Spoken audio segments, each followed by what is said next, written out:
你怎么追尾了干啥？你这，你这一车货都烧掉了。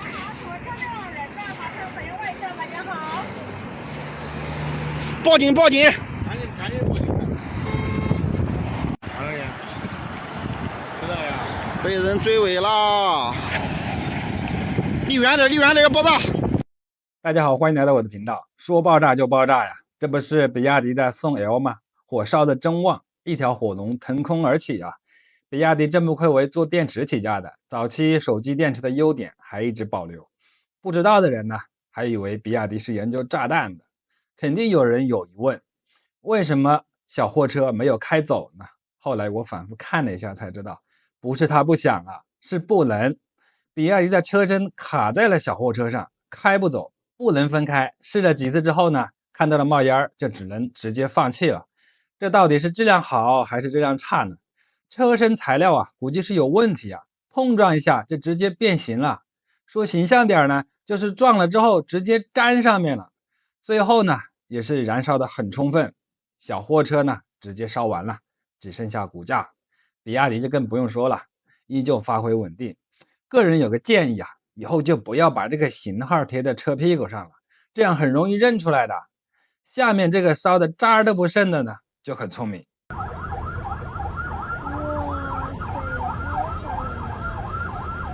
哇塞，把妹妹看好。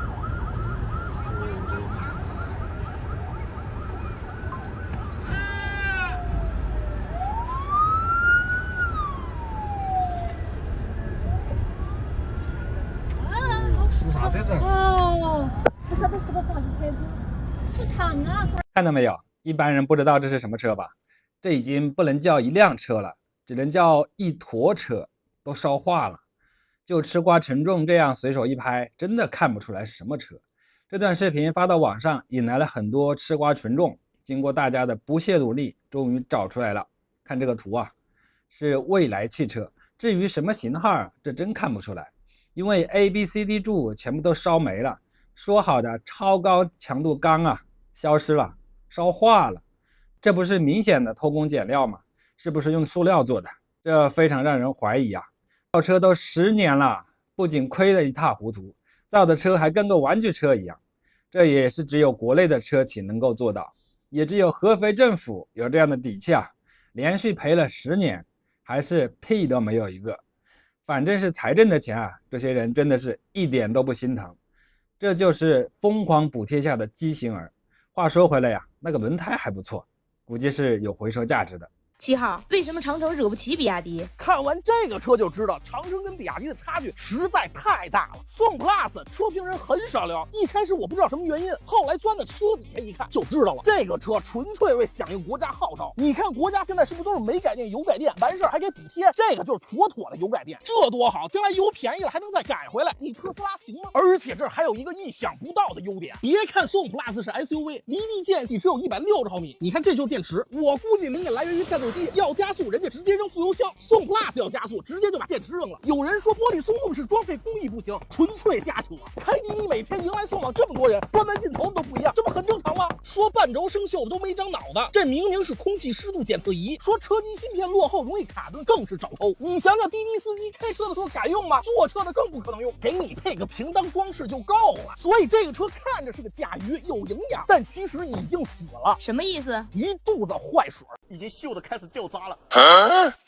这是元宝梁，我们打一下它的材质，普通的铁板。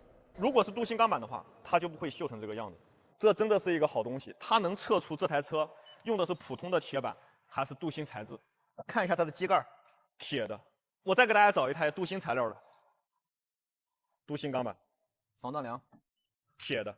拍这个品牌有点危险，但是今天还是给大家测一下比亚迪的车身用料到底怎么样。我们先用日系的本田打个样，先打机盖啊，铁的，再打这台车的机盖，铁的 ，A 柱核心部位，铁的，一字板，铁的，车门，铁的，门槛，铁的， B 柱，铁的，车顶，铁的，后面的一字板，铁的，尾盖，铁的，居然全部都是铁的。这台车的生产日期是2022年。我们再看这个部位，这就是铁板的缺点，只要是轻微擦碰，漆面掉了就一定会生锈。如果是镀锌钢板的话，它的防腐就会强很多。这个地方就是轻轻的拱了一下，但是明显已经有锈迹往外泛了。这台车今天过来就是做漆面的修复的，车主担心的也是生锈的问题。这台本田的 CR-V 是2012年的，一字板铁的 ，A 柱铁的，车门铁的，门槛铁的 ，B 柱铁的，后翼子板铁的。看到这里，大家应该有个疑问，这两个车不一样吗？对吧？都是铁板。那我们看一下福特的一款车型，这个车也有10个年头以上了吧？我们来随便打一个地方啊，车门铁芯，这就是镀锌钢板，翼子板同样也是镀锌钢板 ，A 柱也是镀锌钢板。再看一下龙骨内衬，同样是镀锌钢板。我们看一下这个车的底盘，基本上没有生锈的地方，但它的元宝梁锈的比较厉害，这就是铁材质随着使用年限、使用环境，生锈是比较严重的，尤其是底盘的这些部位。对于我们现在的用户来讲，有多少人会去关注车辆的用材用料呢？在新能源领域，这个品牌一定是有值得去点赞的，但是在车身的这些用料上面，它确实也有需要提升的。这真的是不怕收到比亚迪的500万警告啊！可能是最近的风声呢有点紧，又出台了禁止智驾的虚假宣传，又是出台了最严的电池标准，但是别的方面可就没有那么紧了，就是股票。比亚迪最近在股票上也是玩出了花儿，搞出了2.5万人员工持股计划呀，当做公司福利发给员工。你可能以为呢，这些股票是比亚迪免费或者是低价发给员工的，那就低估了比亚迪的实力了。这些股票呢，是要这2.5万人去二级市场买的，也就是说，员工要花自己的钱去股市买比亚迪的股票。2.5万人啊，就要花掉41亿，人均大概16万。比亚迪公司是1毛钱都不会掏的，员工很荣幸的在股市买到了比亚迪的股票，这算是一个大福利。味道虽然有点不对啊，怎么员工自己掏钱买的股票成了公司发的福利呢？可能啊，比亚迪传夫哥对于福利这2个字呢有点误解，也可能呢是除了高管之外，其他的员工啊都不是人，因为这15名高管的认购价格为1元。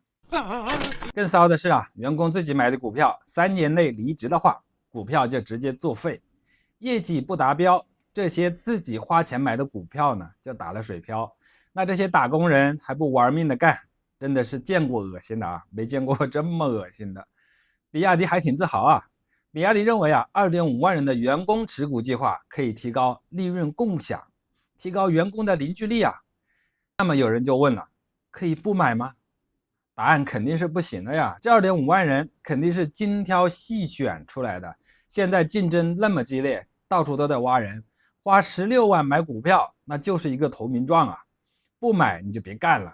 这估计也是国内第一个员工自己花钱给自己发福利的公司了，完了还要努力工作来保住这份钱，这哪是福利啊，这就是对赌协议。仔细看呢，车间主任都能上车，以前只有高管可以买啊，锁死行业顶尖人才，特斯拉、小米就挖不动了，内部人疯狂的压住。最猛的是呢，比亚迪放狠话，未来3年的营收必涨10%，去年赚了7771亿，这也就是说啊，在2027年要干到了8900亿。新能源现在都转出了花啊，比亚迪是哪来的自信呢？是那个自然的电池，还是这个 DMI 混动呢？还是说王传福准备又做一个梦呢？还是海外的8国工厂？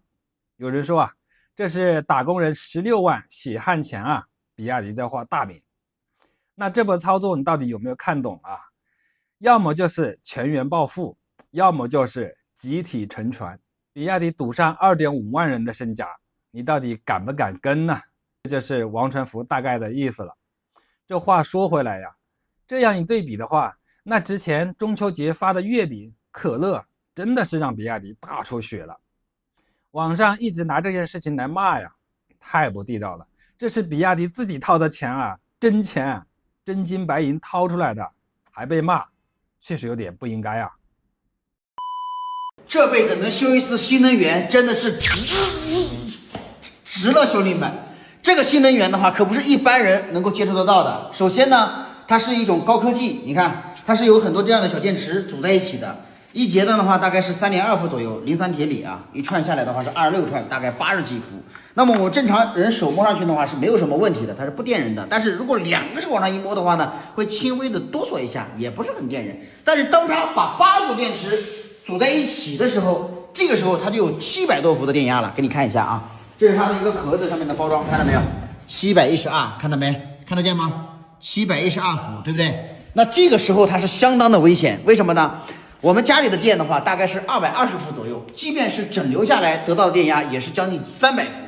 那么如果我们不小心触碰了家里的电，它是交流的，会这样，它是以每秒钟为50赫兹的频率来这个不停的交换这个正负极，也就是我们所谓的这个波形啊。那直流的话呢，它是没有交换的，就是直流。小时候电过鱼没有？嘿嘿，那往河里一输，电门一按，如果你频率调得高的话，那个鱼都不对，想错了，那个蛤蟆呢，腿都撑得老直了。那么如果说你在开车的时候，新能源记住，无论是出事故了，还是你在拆车，切记一定要注意这个电池包。一旦你被电到的话，那就没有机会啊！真的跟家里的电不一样，因为50赫兹，你不小心碰到，手一缩一哆嗦啊，一抖，可能还能抖掉。这玩意都值的。好了，不说了，这辈子能修一次这样的新能源汽车，我真的觉得非常值啊！也许一辈子只能修一次啊，这或许是第一次修，可能也是最后一次修。但是如果我把这个车修好了，那我真的就火了。如果没修火的话，这是在嘲讽电池爆炸呀！可是，一般人可不这么认为。有人说啊，最严的电池国标上线之后呢，新能源可能要涨价了，也可能呢，新能源不会爆炸了。26年电车很有可能大涨价，但是我现在劝你25年买电车，即便涨价都别着急。为什么？来看一下全新的国家强制标准 GB38031-2025 电动汽车用动力蓄电池安全要求，它将在2026年明年7月1号开始实施。我们现在所有电车各位，电池的国标是2020年的国标。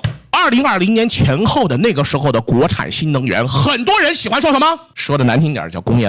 当然我觉得这个东西不能以偏概全，但是确实啊，国家的报废条件要求2018年以前的电车可以报废了。我们现在的新能源电车所执行的那个电池的标准，说实话我觉得太低了。你电车撞完之后5分钟之内这个电车不起火不爆炸是必须的，但是你第6分钟起火了爆炸了自燃了把人烧死了怎么办？算谁的？按照现行的2020年国标，算你驾驶员，算你车主倒霉。新能源的渗透率这么高了，已经这么多人去买电车了，电车的这个安全要求标准真的该提高。我跟你讲，新的国标可严格了。首先第一个呢，它多了一个内部加热，最主要来各位看一下，不起火不爆炸，同时要求烟气不对成员造成伤害，包括到新增了底部撞击的测试，以及新增了快充循环后的安全测试，这都是针对现在的当下新能源汽车容易出现的问题薄弱点要求的升级。好，各位，问题在哪里？这么大的事情，为什么现在车企们没有在宣传，还在吹什么牛？我们的支架多厉害！哎呀，这个零重力座椅怎么升级怎么厉害？吹那个中控大屏幕，吹那个投影仪，吹这个底盘悬架、空气悬架，